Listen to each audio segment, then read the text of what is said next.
They say grief changes a person, but what happens when the nation's grief becomes one woman's madness? Mary Todd Lincoln, First Lady of the United States during its darkest days, once moved through the White House halls with a calculating charm and political instinct, not unlike her husband. Born into Kentucky aristocracy, Mary was never meant to fade quietly into the role of background wife. She had opinions, ambition, and a quicksilver wit that both fascinated and unnerved the Washington elite. But over the years, especially following the assassination of President Lincoln, something in Mary began to unravel.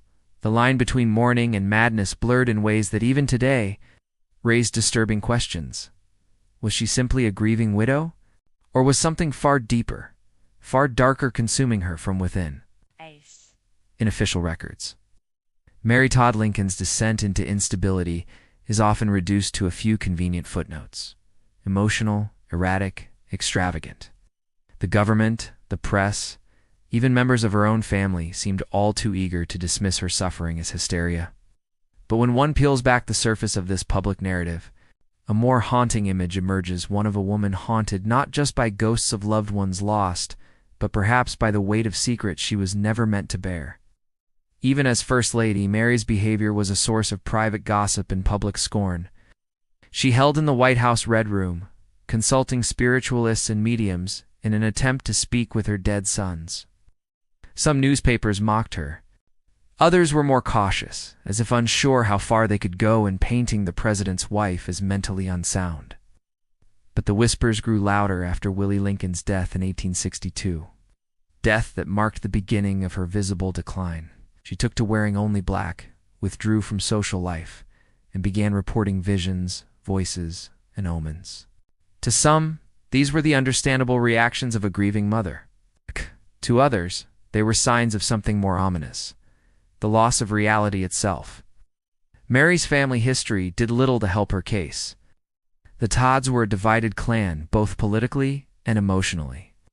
While Mary stood firmly for the Union and was married to its greatest symbol, several of her half-brothers fought and died for the Confederacy. Her Southern relatives viewed her as a traitor. In the North, she was never fully embraced either, her accent and demeanor marking her as a woman from the other side. This sense of never belonging, not in her birthplace, not in her adopted home, may have contributed to a lifelong insecurity that she masked with extravagance and performance. But when the masks began to slip, what remained was a woman fraying under invisible pressures. Eyewitness accounts from the time offer contrasting portraits. Some describe Mary as articulate, sharp, and composed especially in public. Others recalled sudden outbursts, weeping fits, and extravagant shopping sprees, even while the war drained the nation's coffers. But can both versions be true? Can a woman both break and function, rage and reason, fall apart and still hold the hand of power? Historians often struggle with Mary Todd Lincoln because she resists easy categorization. And perhaps that's where the tragedy lies. In the spaces between the facts, where emotion clouds memory and perception distorts truth. By the end of Lincoln's second term, Mary was fragile, but still present. Then came the night at Ford's Theater. The bullet that ended Abraham Lincoln's life also shattered the last of Mary's defenses. She reportedly screamed, sobbed uncontrollably, and refused to leave his side, even as the doctors knew it was hopeless. From that moment forward, something irreversible seemed to take hold of her. The woman who emerged from that night was not the same woman who had entered it. In the aftermath, Mary's grief was compounded by rejection. With her husband's death, she found herself politically homeless and financially unstable. The government granted her no pension, the public gave her no sympathy, and the press showed no restraint. The First Lady who had once stood beside the savior of the Union was now dismissed as a nuisance, relic of a tragedy everyone wished to forget. Her letters from the period are filled with longing, desperation, and paranoia. She wrote of plots against her, of being watched, of hearing voices. And while some of these fears may have been delusional, others perhaps were not. After all, what secrets had Mary overheard in the corridors of wartime Washington? What bargains had she witnessed? What enemies had she made? We often remember Lincoln as a martyr, a symbol of moral clarity in a time of chaos. But we forget that beside him stood a woman just as complex, just as layered and, perhaps just as broken by the weight of history. Mary Todd Lincoln's unraveling was not a moment. It was a process, gradual and cruel. And in that slow descent, one wonders, was she simply a casualty of grief, or a warning we've never fully understood? In the years following President Lincoln's assassination, Mary Todd Lincoln no longer walked the marbled corridors of power. She drifted through hotels, boarding houses, and private rooms. Often alone, often watched, and almost always misunderstood. What do we do with a woman whose grief refuses to obey the timelines of society? What happens when mourning becomes a mirror, reflecting not only personal pain, but the fractures of a nation? Mary's descent wasn't theatrical, it was subtle, insidious. At first, it appeared as eccentricity, her fixation with money, her distrust of doctors, her obsession with her surviving son, Robert. But behind those mannerisms lay a profound trauma that few were willing or able to name. The widow of a slain president was supposed to embody dignity and quiet sorrow. But Mary wept loudly, accused openly, and feared intensely. The world, it seemed, had turned its back on her. And so she turned inward. Letters written during this period reveal a woman caught in a labyrinth of memory. She relived the moment of the assassination again and again, as if searching for a different outcome. In one haunting passage, she wrote that she could still feel Lincoln's warm blood on her hands. That image, so raw, so intimate, didn't appear in the public obituaries or sanitized histories. It belonged to the personal mythology of a woman grappling with loss so profound it shook her very sense of reality. She was not without moments of lucidity. Mary petitioned Congress for a pension, reminding them she had been First Lady during a time of unprecedented crisis, but the political will was lacking. The government, wary of appearing indulgent or partisan, denied her until years later. Her appeals were met with cold bureaucracy and public mockery. Some accused her of being a burden to the state. Others whispered that she had always been unfit for the White House. Through it all, Mary stood alone, too political for polite society, too unstable for public sympathy, too outspoken for her time. Her shopping habits became the stuff of cruel headlines. Mrs. Lincoln's spending sprees, they called them, failing to recognize that her compulsive purchases were likely symptoms of a deeper pathology.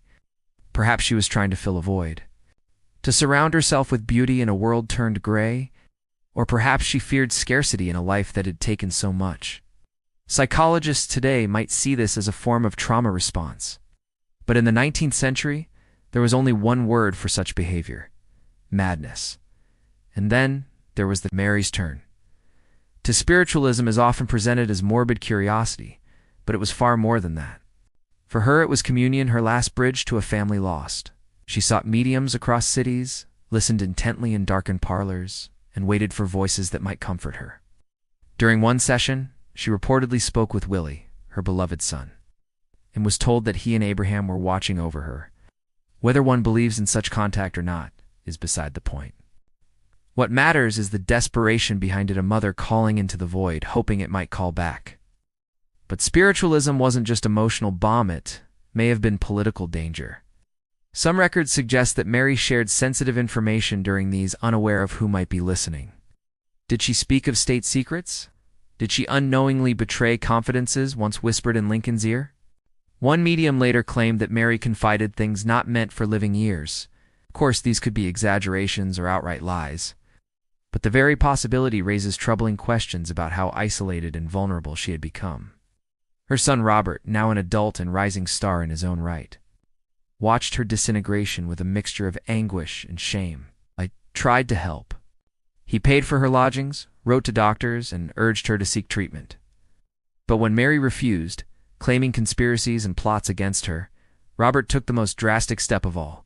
He had her committed. In May 1875, Mary Todd Lincoln was declared insane by a jury that included no medical professionals. The testimony focused less on science than on behavior, her fear of poisoning. Her purchases of elaborate gowns, her refusal to eat meals she hadn't prepared, these were offered as proof of delusion. She was sent to Bellevue Place, a private asylum in Batavia, Illinois. The image is hard to reconcile. The First Lady of the United States, widow of the great emancipator, locked behind the walls of an institution. not for criminality, not for violence, but for grief too loud, emotions too raw, and fears too persistent. During her confinement, Mary wrote letter after letter protesting her treatment. She begged for release, denounced Robert for betrayal, and insisted she was of sound mind. In one especially searing line, she wrote, "My son has consigned me to a living tomb." The press, which had once ridiculed her, now turned with morbid fascination. The story sold papers. The image of a mad widow mourning in lace and shadows was too poetic to resist. But something else began to shift. A few close friends, along with sympathetic members of the public, began to question the fairness of her incarceration. Was she truly insane or merely inconvenient? Were her symptoms pathological or simply the expected result of unbearable sorrow? A year later, after increasing public pressure and her own legal efforts, Mary was released. But freedom did not bring peace. The damage to her relationships, her reputation, and perhaps her spirit was permanent. She would live her remaining years abroad or in modest rooms, away from the gaze of Washington, with only her memories as company. And yet, the question lingers.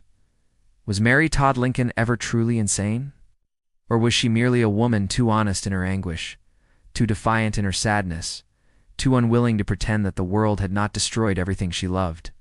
After her release from Bellevue Place, Mary Todd Lincoln became a spectral figure present yet unseen, moving through the world like someone trapped between life and a memory. She returned briefly to Chicago, but her name was now more burden than blessing. The polite circles she once occupied whispered her story in half-truths and lowered voices. She was no longer the president's wife. She was the woman who went mad. That label followed her everywhere. It bled into letters, editorials, and even history books. But was it ever truly accurate? Mary left the United States not long after, seeking peace in Europe, where anonymity offered a fragile kind of safety. In Paris and Pau, she wandered museums, browsed dress shops, and wrote long elliptical letters to friends and to Robert. Her tone was sometimes lucid, sometimes clouded by suspicion. She still believed there were plots against her, still feared poisoning. But she also spoke of poetry, of art, of memory. In one letter, she described seeing a painting of Orpheus looking back at Eurydice, wondering if she too had looked back too often and lost herself in the shadows. Her health declined.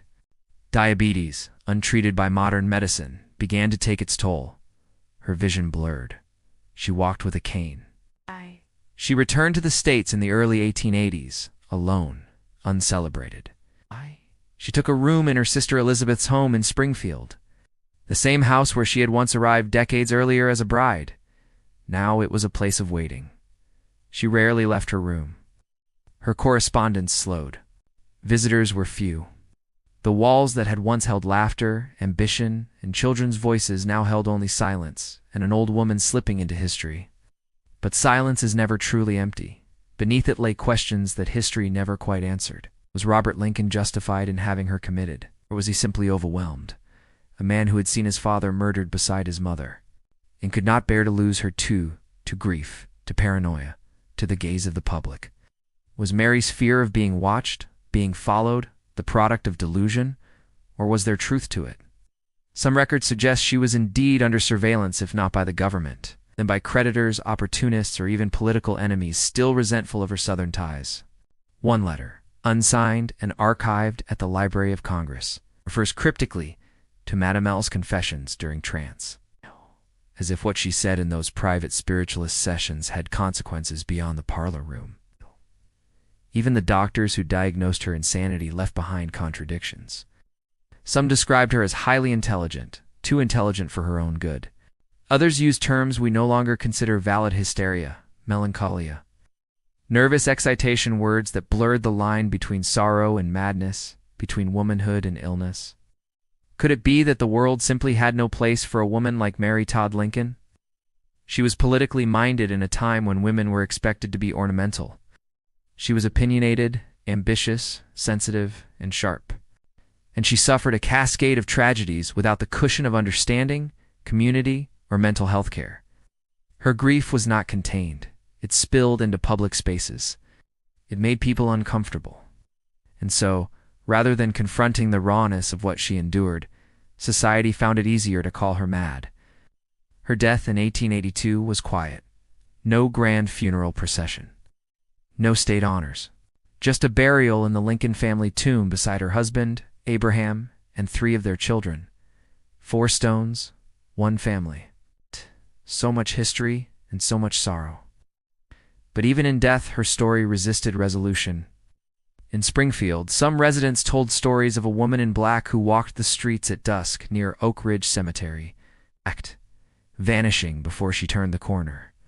Others claimed Mary had hidden writings, never found diaries locked in trunks, letters never sent, confessions never read. A nurse who cared for her in her final months said Mary sometimes spoke in her sleep, naming names, some from the past, some unrecognizable. Were they ghosts, accusers, or simply fragments of a mind overwhelmed? Historians tried to fit her life into clean categories. The tragic widow, the mad first lady, Lincoln's burden. But those labels obscure more than they reveal. They flatten a complex, brilliant, wounded human being into footnotes. What if instead we saw Mary as a reflection, not just of a grieving wife, but of a nation after war, fractured, uncertain, haunted? A woman torn between public duty and private despair, between myth and memory. Today, some scholars seek to reframe her legacy. They point to her early advocacy for abolition, her sharp political instincts, her courage and challenging expectations. Others explore her letters for insight into trauma, into the psychological toll of leadership shadow. In medical journals and women's studies courses, she appears less as a symbol of madness and more as a case study in how society treats women who grieve too loudly, love too fiercely, or refuse to disappear. And still, one can't help but wonder, did Mary Todd Lincoln descend into madness? Or did the world around her simply refuse to hold the weight of her sorrow? Did she imagine enemies, or merely recognize them too clearly? Did she hear voices that weren't there? Or had the voices of her family truly become more real to her than the indifferent world left behind? We may never know. But perhaps that is where her story belongs, not in final judgments, but in questions left open, waiting in the quiet. Waiting, like her letters, like her shadow, like the soft sound of silk skirts in an empty hallway, echoing just beyond the reach of certainty.